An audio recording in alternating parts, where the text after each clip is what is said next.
Welcome to the Passion Professors Podcast, hosted by Earth.University, where stories of life experiences and purpose inspire and unite humanity.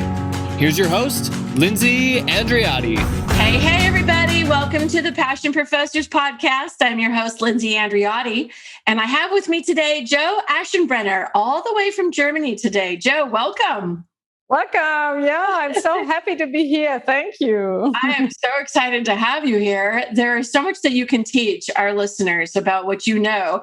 I'm going to share a little bit about you and your background, and then we'll dive into what it is that you're here to talk about, which is love and law, which I'm excited about. So for all of you listening out there, Joe is a German qualified lawyer with 20 years of experience in business law, negotiation, contract drafting, and just plain all-around amazing lawyer.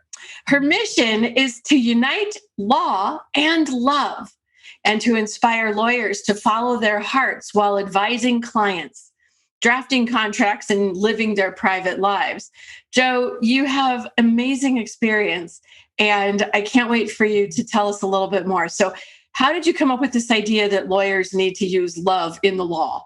Yeah, thanks, Lindsay. I think a good question perhaps for this podcast is, what has love got to do with law? Law got to do with love. Yeah, and you should all dance. I was actually going to sing the Tina Turner song, what has love got to do? Exactly. So of course, many of the listeners probably might have this spark of, what? What the heck? I mean, what's she talking about? Yeah, this is stupid, crazy. And to be honest, earlier on in my life, I wouldn't probably have ever even listened to a podcast like this. And yet, stay on, and listen, because it's just the best thing that happened in my life to discover that actually there is a link between law, the legal profession, and love. And yeah, this is good. Dear listener, here, lean back a moment and imagine everyone who studies law, who practices law, decides in his or her life to live a fulfilling and liberated career. That's what we're about. Yeah. And then imagine, what would our legal system look like with individuals living a liberated and fulfilling legal career? How would we solve conflicts as a society? Would we still go to court? Is it still necessary to spend money on courts? Is it still necessary to take recourse to law? Or will we be able, as a society and as individuals, to solve our conflicts by ourselves? And how much satisfaction would each lawyer feel? And what would law firms look like inside? What would leadership look like, feel like? Yeah. So this is the route I pursue. And I feel there's magic in it. And there's also a great career. So it's success on the monetary side. Yeah. And there is the fulfillment and the liberation of old negative stories. Exactly. Well, that's what this whole experience is about for being a human right now, right? We're meant to love. That is the vibrational frequency we are meant to be at. And anything less than that is sort of, we've convinced ourselves that it's okay or that that's what it is. And I love this idea, and not to overuse the word love, sorry, listeners, but I do really like the imagination that you've brought into what the world would be like if we could solve our own conflicts or write our own contracts, or be in agreement and alignment with people from a place of heartfelt love, as opposed to, can I get more? Or is there something else? So talk a little bit about it, just in your journey of getting to here. How did this come about for you, that you noticed, hey, there might be more love in this mix that we need to bring to the table? Yes. Yeah, I will sure do. So my personal journey, I mean, yeah, okay, where do I start? But let's start during my studies and then my early years. I was the typical study girl practitioner, always fighting for success, fighting for recognition, fighting mode all the time. And for many years, and I had many, let's say, typical external successes. Yeah, a very good, well-paid job with fresh fields like the international law firm everyone wants to go to, and so on. Yeah, and yet there was a time in my life where I felt I was just an external whatever, like a robot functioning, and inside there was just nothing. Yeah. And I remember we have got a dog, we've got 3 children and a dog, and we live on the countryside. And I remember like me running in the morning, and I really observed myself from the outside, and I thought, there's some machine running, but not a human being. And this really made, this shocked me and really made me stop. Yeah. And as perhaps other listeners might know, I needed a burnout to then really take consequences. Oh my goodness. And to really say stop and hold on. And what else is there than fighting mode? Because of course, a lawyer is meant to fight for the rights of his or her client. Yeah, that's the role in society. And that's also fighting for the rule of law. Yeah, it's a lot of fighting. And together with all the structure and the analytical side of law, which I love and is wonderful, but this is like brain work, structure, and fight. Yeah. And I collapsed. Yeah, I really did. Yeah. That's it. I can relate to that in many ways. You know, the feeling of just doing everything and realizing I'm not myself. I don't feel like a human being, just a robotic shell of somebody doing the work that other people wanted, but it wasn't me. It wasn't my heart, you know? Yeah. So how did you find your way out of that? Actually, there was one very wonderful incident in my life that I became a shareholder of a great, actually US-based company, Encode.org. And a very dear friend of mine, Christiane Schöller, who was interviewed in your podcast too, I met her and she made the connection and I became a shareholder. And it's a purpose-driven, agile technology startup. And for the first time, and this was like before my burnout, because it showed me there's something else. And they wanted a lawyer. I came on board as a shareholder, as a lawyer. And I discovered what purpose-driven legal work means and how it feels for the first time in my life.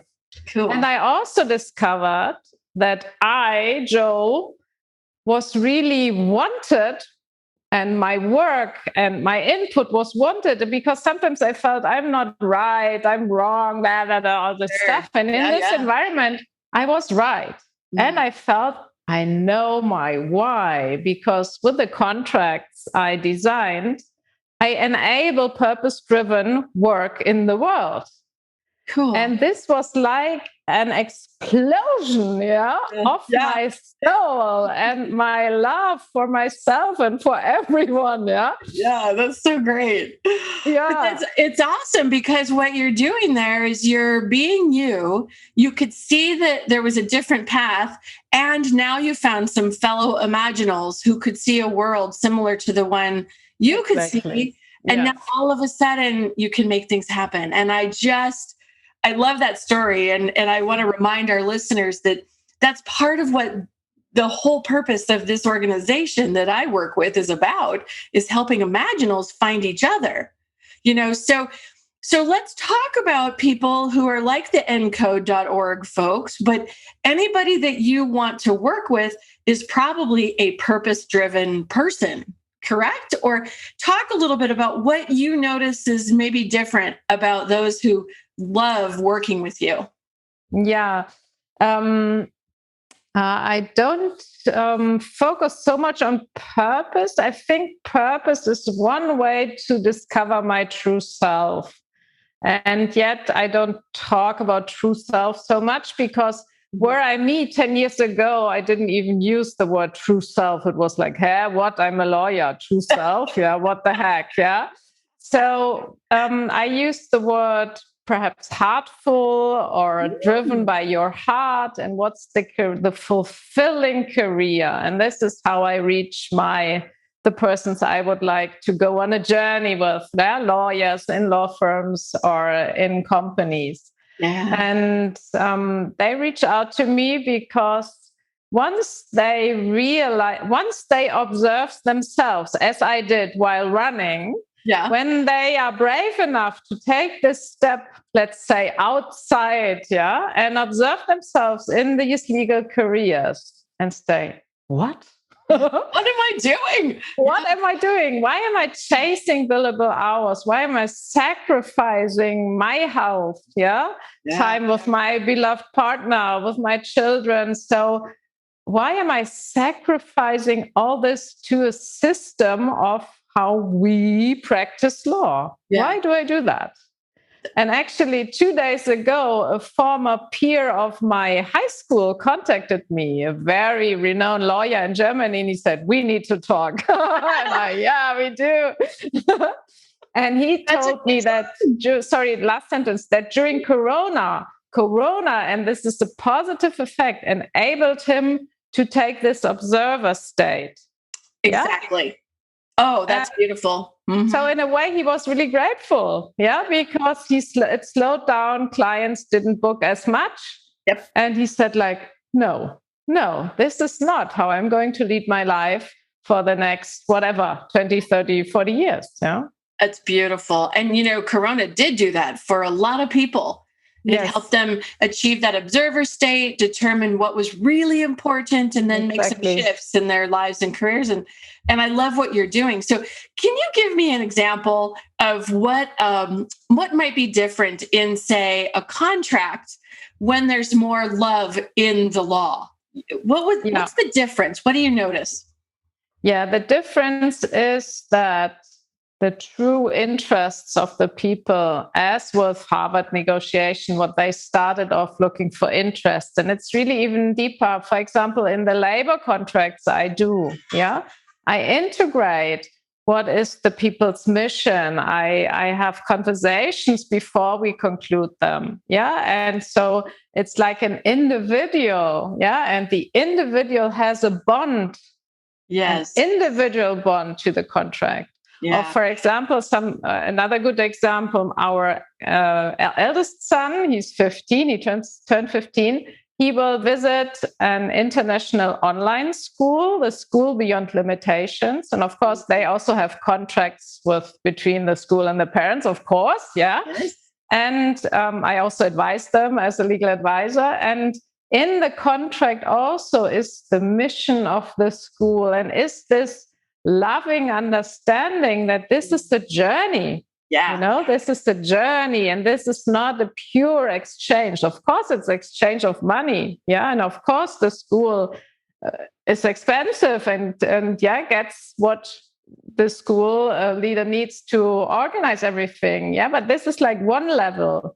And the more important level is this emotional, this emotional bond. Yeah. I see that, in the way back machine in my company called Brilliance Enterprises, we used to draft intention agreements as opposed to contracts that would outline what each party was intending to do and the outcomes we hope to achieve together through a collaborative effort. And that was a really successful way to bring in some of those elements you're talking about, where there's an emotional commitment just as much as there is I'm going to get certain things done when we work together. And, I think that love and law is the fundamental basis for how we collaborate. It's impossible to collaborate without love. And that's something that I've really noticed in my career and in my life. And what you're describing there is as we move into organizations and companies and even partnerships, think about marriages.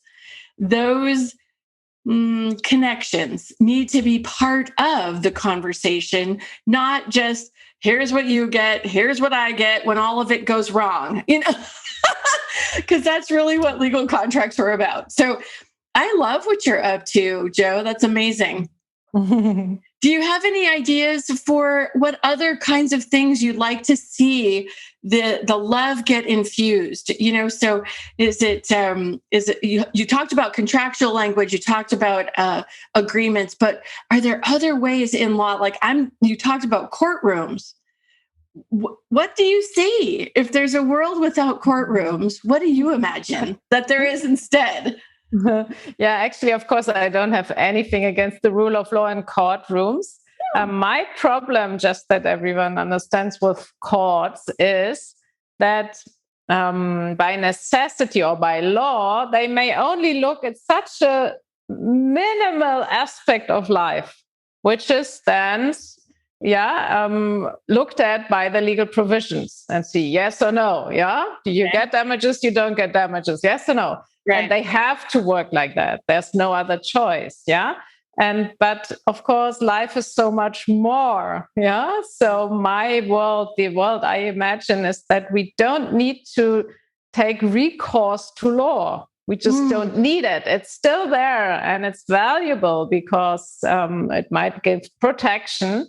But that we have a world, and this goes far beyond law, where individuals love themselves, so they don't have to devaluate others. Yeah. And if they feel the need to devaluate, they first go back to themselves. They feel their self-love. They interact differently. And as powerful beings, they are able to stand for themselves and to solve conflict. I love it. And of course, there are no wars. Yeah, there is peace if we have a world like that. So gosh, I want to live in that world. That feels like the world I'm aiming toward too. That is a beautiful way to describe it. Oh my gosh. And to all the lawyers who now listen and think, oh my God, it gets even worse. What is she talking about?